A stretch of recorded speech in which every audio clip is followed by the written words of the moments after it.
સુરત પોલીસના નવતર પ્રયોગમાં લોકો ઘરોમાંથી હથિયાર પોલીસને સોંપી રહ્યા છે, ત્યારે જહાંગીરપુરા પોલીસે કોમ્બિંગ કરતા લોકોએ સ્વયંભૂ હથિયાર પોલીસને સોંપ્યા હતા. સુરત શહેર પોલીસ અસામાજિક તત્વો સામે એક્શન મોડમાં આવી ગઈ છે અને અલગ અલગ વિસ્તારોમાં રાત્રિના સમયે પોલીસ કોમ્બિંગ કરી રહી છે. પોલીસે કોમ્બિંગ કરવાની નવી ટ્રીક અપનાવી અને કોમ્બિંગ પહેલા પોલીસ દ્વારા અલાઉન્સ કરવામાં આવે છે કે જો કોઈ પાસે હથિયાર કે ઘાતક વસ્તુ હોય તો પોલીસ સમય આપે તેમાં જાતે મૂકી જાઓ. પછી કોઈ કોમ્બિંગ સમયે કોઈના ઘરમાં કે વ્યક્તિ પાસે હથિયાર કે કંઈ વસ્તુ મળશે તો કાર્યવાહી કરશે. આમ જ જહાંગીરપુરા પોલીસ સ્ટેશન દ્વારા પોતામાં પોલીસ સ્ટેશનના હદ વિસ્તારમાં આવેલા સંવેદનશીલ વિસ્તારોમાં કોમ્બિંગ હાથ ધર્યું હતું અને પ્રધાનમંત્રી આવાસ સુમન વંદન ખાતે લોકોએ પોલીસને સહકાર આપતા મોટી સંખ્યામાં હથિયારો સ્વયંભૂ મૂકી ગયા હતા. લાકડાના ફટકા, લોખંડનો સળિયો, રેમ્બો છરી, તલવાર, ચપ્પુ એમ કુલ મળી 43 હથિયાર લોકોએ જમા કરાવ્યા હતા.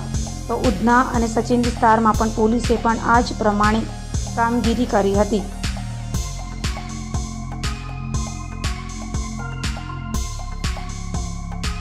હવે મહેરબાન પોલીસ કમિશનર સાહેબ સુરત શહેર સાહેબના તરફથી જાહેરનામું બહાર પાડવામાં આવે છે. જે જાહેરનામા હેઠળ એવા કોઈ પણ શસ્ત્રો, દંડા, લાકડી, લાઠી, તલવાર, ભાલા, સોટા, ખંજર, ચપ્પા અને શારીરિક હિંસા પહોંચાડવામાં ઉપયોગમાં લઈ શકાય તેવી તમામ ચીજોનો ઉપયોગ કરવો અને તેને સાથે રાખવા અને પ્રતિબંધિત કરવામાં આવેલું છે. સાંભળ્યું?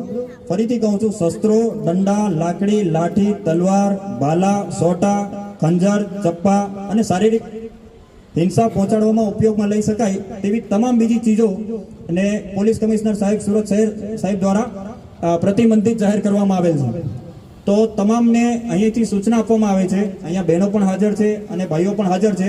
ઘરમાં આપણા રસોડામાં ઉપયોગમાં લઈ શકાય તેવા ચપ્પુઓ સિવાયના તમામ ચપ્પુ, એટલે કે રેમ્બો ચપ્પુ હોય કે છરા હોય, કટારી હોય, એ દરેક તથા દંડા, લાકડી, લાઠી, તલવાર, ભાલા, સોટા, ખંજર અને ધારિયા કે કોઈ પણ એવી ચીજ વસ્તુ કે જેને ગુનામાં કોઈને શારીરિક હિંસા પહોંચાડવા માટે ઉપયોગમાં લઈ શકાય તેવી તમામ વસ્તુઓને તમારે 15 મિનિટમાં, જો પોતાના ઘરમાં તમે રાખેલી હોય તો 15 મિનિટમાં તે તમારે તમામ વસ્તુ અહીંયા લાવીને હાજર કરી દેવાની છે.